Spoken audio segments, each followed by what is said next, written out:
What if I told you you could scale a rock while sitting down? This is not a simulation screen. This is an actual legit 25-foot climbing wall, and the person teaching you is literally the first paraplegic to ever summit El Capitan and Half Dome in Yosemite. This is not an exaggeration, that's Mark Wellman, and I got to climb with him twice. In this video, I'm going to show you exactly what para rock climbing looks like and what it means for the LA 2028 Paralympics. This video is not sponsored, but if you're interested, all the links, the Abilities Expo schedule, the adaptive climbing equipment, Mark's website are down in the description box below. So get ready, traveler, we're going climbing. Here at the Long Beach Abilities Expo, people with disabilities, families, and their caregivers assemble to learn about the latest technology, policies, and programs designed to assist those with various disabilities, from physical to cognitive, with the underlying goal being to show what is possible with a disability. And I'm going to be honest with you, scaling a 25-foot rock climb wall with my hands and just my upper body strength was something I didn't think was possible, until I saw it for myself. Meet Mark Wellman, the first paraplegic to climb Half Dome and El Capitan. Wellman had been rock climbing and mountaineering since the age of 12, and at 22, him and his climbing partner, Peter Eisinger, had climbed to the summit of the Seven Gables in the John Muir Wilderness located in California. At this point, Wellman was an experienced rock climber, having previously climbed the Western Alps in France. Needless to say, both Wellman and Eisinger were elated. They reached the peak of the mountain, an accomplishment that required both of them to hike 20 miles, roughly 32.19 kilometers, then to scale 13,000 feet, roughly 3,985 meters. But the two then realized that they were running out of daylight, and they wanted to reach base camp before it got dark. And they started their descent, unroped, on fourth-class terrain. Then, as Wellman puts it, I understand that you have prior rock climbing experience before your condition. Is that true? That's how I got hurt. I was mountaineering, actually. We were climbing a mountain called Seven Gables, and it's one of the many 13,000-foot mountains in the Sierra Nevada mountain range. And in 1982, man, I'm dating myself, I was 22 years old, and on the descent down, it was non-technical. So we weren't using ropes, we were walking down a steep traverse, and there was scree. Scree is a breakdown process of the mountain. It's like gravel. And I slipped on this gravel and rolled off a 100-foot cliff. Oh, wow. And that's how I broke my lower back. Wow. But that didn't stop you for long. Well, yeah, I was in the hospital for 7 months. Yeah. Back in those days, the hospitalization was really long. Nowadays, someone that has a spinal cord injury is in the hospital for a month or 2 months. In those days, it was 7 months.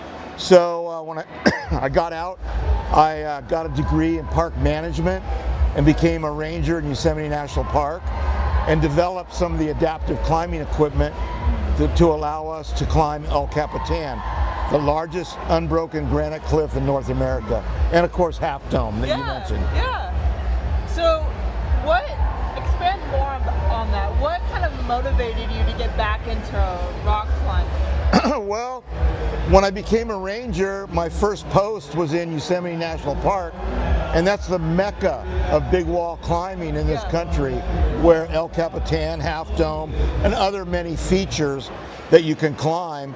And I met a guy named Mike Corbett, and Mike had climbed El Capitan back in 1988 is when we met. He had climbed El Cap 42 times.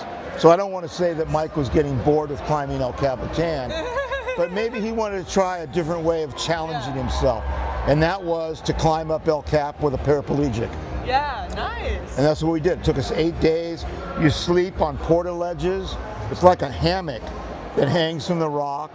and then you drag all your water, all your food for 8 days as you go up. And when I do sometimes presentations to little kids, the first thing they do, they're waving their hand. Yeah. What question do you think they ask us? How do you? I don't even know. Like, my first question is, how do you even set up those? Like, They always ask, yeah.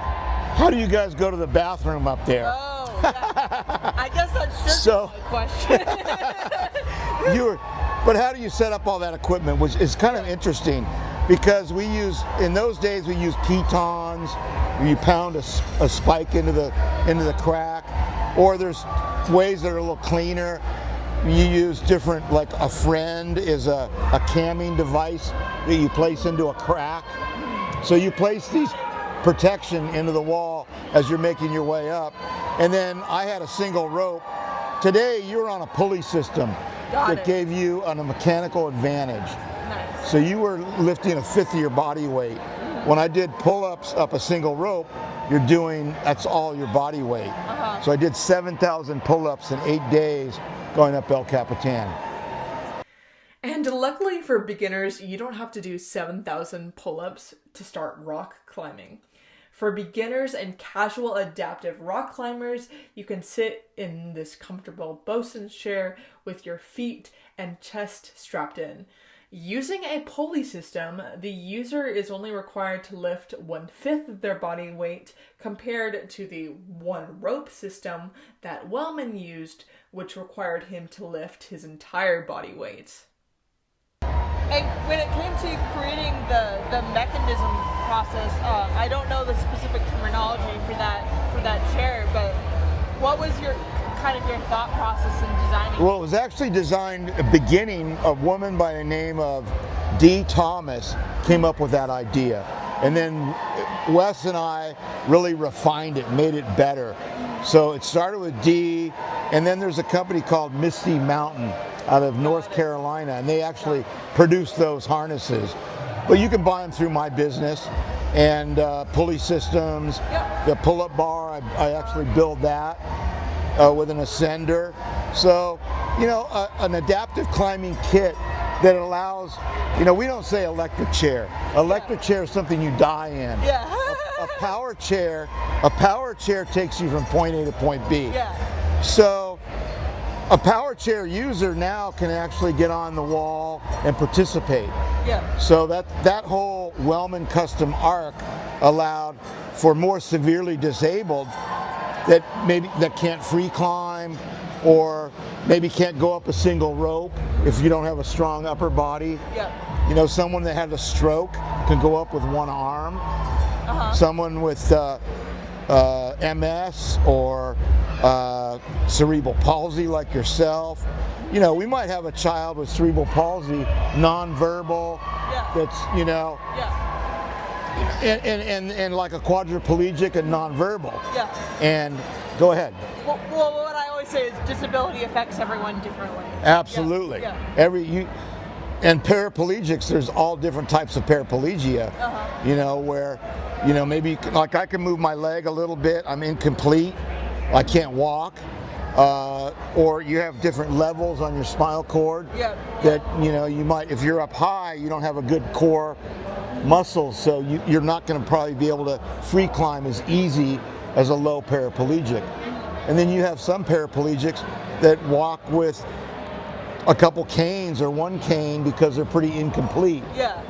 So I've been working with disabled vets, and we do all the Abilities Expo shows around the country. We do 7 every year, and I probably do maybe 30 different jobs around the country, from children's hospitals to veterans. We'll be at Long Beach VA here next month, and the next Abilities show is going to be in New York or Jersey, which is same thing basically. That's next month. Nice. And last question, what is something that motivates you when you're having more difficult days? What is something that what is the passion that drives you? I love outdoor adventure sports. I live in Truckee, Lake Tahoe, California area. So just getting on my recumbent bicycle, maybe kayaking in Lake Tahoe. Do a lot of skiing. So when I'm not doing these kind of activities, you'll find me out adventuring. Nice. See you, kids. Now, I gotta be honest, when I saw that 25-foot rock climbing wall, I wasn't scared, but rather I was filled with excitement. Growing up, I've always seen my sister rock climb, but I never got the chance to do it myself. And to be honest, I never thought I would. So this experience had my inner child screaming with joy. All I could think about was ringing that finishing bell. To me, that bell was more than just finishing the climb. It was the sound of freedom and independence. My legs and waist were strapped in, but I could barely contain my excitement. It wasn't until halfway through that I realized I was literally hanging in the air. I told myself the quicker I reach that bell, the quicker I can get to being back on land. And I did start slightly spinning the more that I reached the top. But instead of alarm bells in my head, all I could think about was that finishing bell.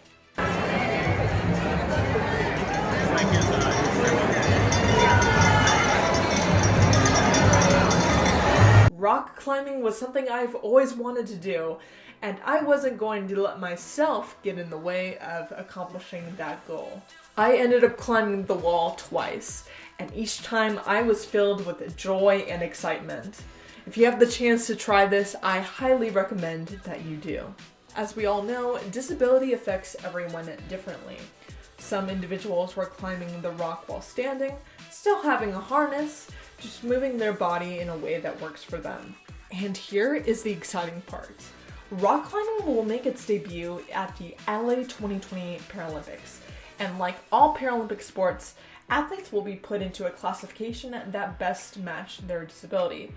And so they will compete with others that have the same or similar disability to them. If you're interested in learning more about classifications, I made a video about the Paralympics and classifications to further clarify what they are. So if you're interested, I will put a link to it at the end of this video. With all that being said, would you try adaptive wall climbing?